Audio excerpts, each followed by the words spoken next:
തെരഞ്ഞെടുപ്പ് ഫലം പ്രഖ്യാപിച്ചിട്ടില്ല. 4-ാം തീയതിയാണ് വോട്ടെണ്ണൽ. അതിനു മുമ്പ് തന്നെ കോൺഗ്രസിൽ മുഖ്യമന്ത്രി ആരായിരിക്കണം എന്ന ചർച്ച ആരംഭിച്ചിരുന്നു. അത് വലിയ തർക്കത്തിൽ ചെന്നെത്തി നിൽക്കുന്നു.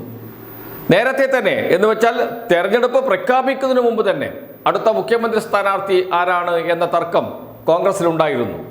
ഇന്ന് മുസ്ലിം ലീഗ് ഔദ്യോഗികമായി പ്രഖ്യാപിച്ചു കഴിഞ്ഞു. ഞങ്ങളുടെ എന്ന് വെച്ചാൽ UDFിൻ്റെ മുഖ്യമന്ത്രി UDF ജയിച്ചാൽ അത് VD സതീശനായിരിക്കും. ജനവികാരം VD സതീശന് അനുകൂലമാണ്, അതോടൊപ്പം ഞങ്ങളും നിൽക്കും എന്ന്. ഈ തർക്കങ്ങൾ ഒരു ഭാഗത്ത് നടന്നുകൊണ്ടിരിക്കുകയാണ്. മറുഭാഗത്ത് മറ്റൊരു തർക്കവും നടക്കുന്നുണ്ട്. അത് ഉദ്യോഗസ്ഥ തലത്തിലുള്ള തർക്കമാണ്. 2 സർവീസിലുള്ള സസ്പെൻഷനിലായ IAS ഉദ്യോഗസ്ഥർ N പ്രശാന്തും B അശോകും. മറ്റൊരാൾ സർവീസിൽ നിന്ന് പിരിഞ്ഞ IAS ഉദ്യോഗസ്ഥനാണ്, പേര് ബിജു പ്രഭാകർ. ഈ 3 പേരും ഇപ്പോൾ ചാനലുകളിലൂടെ വലിയ വായിൽ വർത്തമാനം പറഞ്ഞുകൊണ്ടിരിക്കുകയാണ്. ഈ സിസ്റ്റം മുഴുവൻ തകരാറാണ്.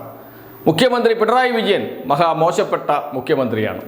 ഓരോ വകുപ്പുകളും അഴിമതിയിൽ മുങ്ങിക്കുളിച്ച് നിൽക്കുകയാണ്.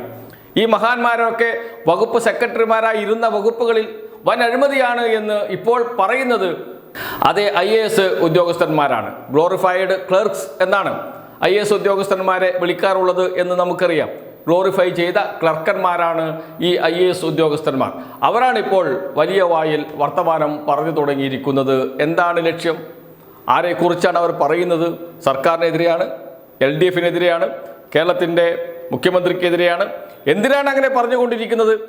അവിടെയാണ് UDF എങ്ങാനും അധികാരത്തിൽ വന്നാൽ കീ പോസ്റ്റിലെത്തണം, മുഖ്യമന്ത്രിയുടെ സെക്രട്ടറി ആകണം, അതല്ലെങ്കിൽ പ്രധാനപ്പെട്ട പോസ്റ്റിലെത്തണം, അതല്ലെങ്കിൽ ഏതെങ്കിലും മന്ത്രിയുടെ പ്രൈവറ്റ് സെക്രട്ടറി ആകണം. ഇതിൽ ഒരു മഹാൻ N പ്രശാന്ത് നേരത്തെ ആഭ്യന്തരമന്ത്രിയായിരുന്ന രമേശ് ചെന്നിത്തലയുടെ പ്രൈവറ്റ് സെക്രട്ടറിയായി പ്രവർത്തിച്ച ആളാണ്. അതിൻ്റെ മധുരം മനസ്സിലുണ്ട്. അതുകൊണ്ടാണ് അദ്ദേഹത്തിന് ഇപ്പോൾ ഹാലിളകിയിരിക്കുന്നത്. ഈ സർക്കാരിനെതിരെ നിരന്തരം കുറ്റം പറയുകയും സസ്പെൻഷനിലാകുകയും ചെയ്താൽ അടുത്ത സർക്കാർ വന്നാൽ സസ്പെൻഷൻ പിൻവലിക്കുകയും അതിനുശേഷം ഒരു ഉന്നത സ്ഥാനത്ത് ഇരിക്കുകയും ചെയ്യാം. മുഖ്യമന്ത്രിയുടെ സെക്രട്ടറിയായി ഇരിക്കാൻ കഴിയുമോ? അപ്പോൾ അധികാരം മുഴുവൻ കൈപ്പിടിയിൽ ഒതുങ്ങും. സർക്കാരിനെ നിയന്ത്രിക്കാം, ഉദ്യോഗസ്ഥ വൃന്ദത്തെ നിയന്ത്രിക്കാം, മുഖ്യമന്ത്രിയുടെ സെക്രട്ടറിയാണ് എന്നോർക്കണം. അത്തരം വലിയ സ്വപ്നങ്ങൾ കണ്ടുകൊണ്ടാണ് ഇപ്പോൾ ഇവരൊക്കെ രംഗത്തിറങ്ങുകയും വലിയ വായിൽ വർത്തമാനം പറഞ്ഞു തുടങ്ങുകയും ചെയ്തിരിക്കുന്നത്. പക്ഷേ ഒരു കാര്യമുണ്ട്, ഒരാൾക്ക് മാത്രമേ മുഖ്യമന്ത്രിയുടെ സെക്രട്ടറി ആവാൻ കഴിയുകയുള്ളൂ. മറ്റുള്ളവരെന്ത് ചെയ്യും? അവിടെയാണ് തർക്കം.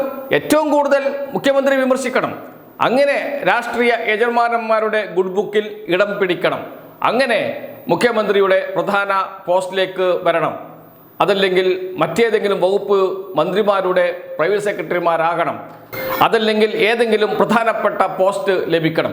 ഇതിനു വേണ്ടിയുള്ള തർക്കമാണ് സമാന്തരമായി നടന്നുകൊണ്ടിരിക്കുന്നത്. ഒരു ഭാഗത്ത് മുഖ്യമന്ത്രിയാകാൻ തർക്കം, മറ്റൊരു ഭാഗത്ത് മുഖ്യമന്ത്രിയുടെ സെക്രട്ടറി ആകാൻ തർക്കം എന്ന് വേണമെങ്കിൽ പറയാം.